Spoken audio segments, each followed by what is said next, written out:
Hello friends, నేను రాజబాబు. దేశంలో ఇప్పుడు అందరి చూపు తమిళనాడు ఎన్నికలపైన. ఎందుకంటే ఈసారి తమిళనాడు ఎన్నికల్లో బరిలోకి దిగిపోతున్న పార్టీ తమిళ సూపర్ స్టార్ విజయ్ పెట్టిన టీవీకే పార్టీ. అందుకే అందరి చూపు టీవీకే పార్టీ పైన ఉంది.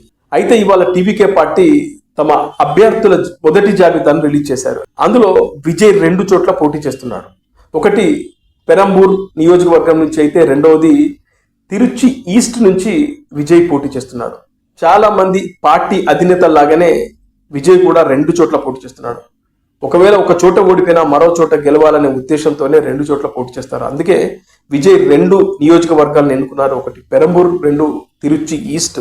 అయితే ఈ 2 చోట్ల కూడా విజయ్ గెలిచే అవకాశాలు ఉన్నట్లుగా సర్వేలు అయితే క్లియర్ గా చెప్తా ఉన్నాయి. డిఎంకేకు అనుకూలంగా ఉండేటువంటి కొన్ని మీడియా సంస్థలు కూడా విజయ్ 2 చోట్ల గెలవబోతున్నాడని చెప్తున్నారు.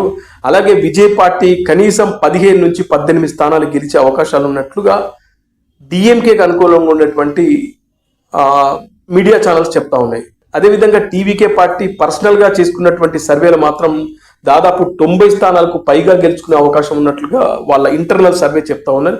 అయితే ఆల్మోస్ట్ మెజారిటీ ప్రీపోల్ సర్వేలు అయితే మాత్రం 10 నుంచి 18 స్థానాలు గెలుచుకునే అవకాశాలు ఉన్నట్లుగా చెప్తా ఉన్నారు. ఏదేమైనా విజయ్ అడుగైతే పడింది, 2 చోట్ల పోటీ చేయబోతున్నాడు. ఇక ఎన్నికలు దగ్గర పడుతున్న కొద్దీ తమిళనాడు రాజకీయాల్లో హీట్ అయితే పెరుగుతూ ఉంది. ముఖ్యంగా అన్నా డిఎంకే కూటమి, డిఎంకే కూటమి, అలాగే టీవీకే పార్టీ మధ్యన ఒక రసవత్తరమైనటువంటి పోరైతే కనబడతా ఉంది. ఫైనల్ గా టీవీకే మాత్రం ఈసారి కింగ్ మేకర్ అయ్యే అవకాశాలు ఉన్నట్లు కూడా కొన్ని సర్వేలు అయితే చెప్తున్నారు. ఇది సంగతి.